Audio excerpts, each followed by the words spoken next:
Oh, sorry, I dozed off there. If you're anything like me, college student, have a family, and a full-time job, you know what it is to experience sleep deprivation. Now, I can remember one time I was so sleep deprived. We just had my daughter, Kennedy Noel, and we brought her home from the hospital. So my wife and I were taking turns on these feeding shifts. And I remember Kennedy woke up and she's crying, she's screaming to the top of her lungs. And so I need to buy some time while I have this opportunity to make a bottle. And so I find a pacifier and I go and I lumber through the house and I get the pacifier and I go back to my wife. And as I get to my wife, I'm so sleep deprived that I offer the pacifier to my wife. And my wife is so sleep deprived that she actually accepts it and starts sucking on the pacifier. So needless to say, when we don't have enough sleep, some weird, wild, and wacky things can happen. So what is sleep? And what is sleep deprivation? And what are the negative consequences when we don't get enough sleep? Well, sleep is based on this rhythm. It's a 24-hour cycle called the circadian rhythm. And in this rhythm, your body tells you when it's time to sleep. And when you go to sleep, the sleep stages are a couple different ones. According to the National Heart, Lung, and Blood Institute, these cycles are called the REM stage of sleep. This stands for rapid eye movement, and this would be the state of dream state that you're in when you're dreaming. The other stage of sleep is called non-REM, or non-rapid eye movement sleep. Now, this is a deep sleep. This is a slower cycle of sleep. And so you'll alternate between those two different stages each time in your sleep, probably 3 to 5 different times in a healthy sleep cycle. So you need healthy doses of both of those kinds of sleep. Now what happens is when we don't have enough sleep, we go into what's called sleep deprivation.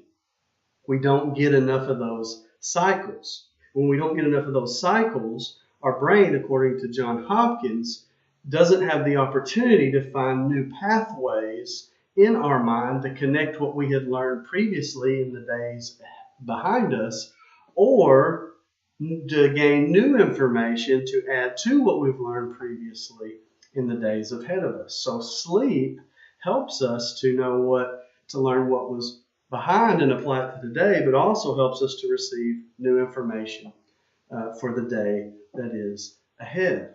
So when we lose sleep in the sleep deprivation, we go into what scientists are calling sleep debt. Now, sleep debt is a debt that you can never get back.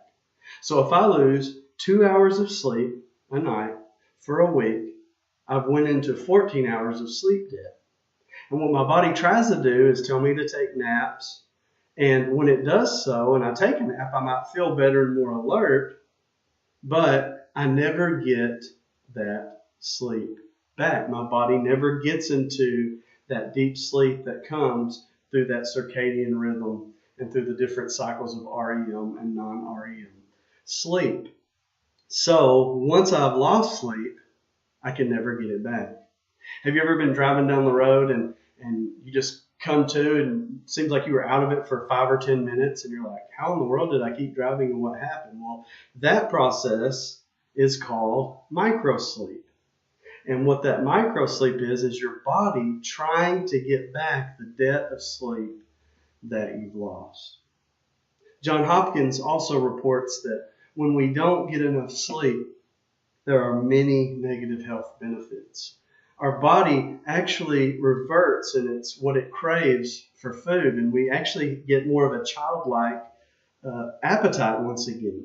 And so we want starchy foods and sugary foods. We begin to eat less healthy meals, and it leads to obesity. When we don't get enough sleep, we have 48% greater chance of heart disease, 33% greater chance for the onset of dementia. When we don't get enough sleep, we're more at risk to have car wrecks, fatal car wrecks. According to Johns Hopkins, 6,000 fatalities, fatal car wrecks a year, based on people that didn't have enough sleep behind the wheel. So, as we see, the effects of sleep deprivation, not getting enough sleep, are grave indeed. And so, what we might want to do is give sleep another thought. Maybe like how I had viewed sleep in the past as a hindrance, as something keeping me from being productive. Maybe I should view it as something that is making me productive and keeping me healthy. So in conclusion, sleep is this cycle that's necessary for life. The benefits are tremendous, the health benefits, and the negative health benefits are dire when we don't get enough sleep. So maybe, in conclusion, we need to rethink what we think about sleep.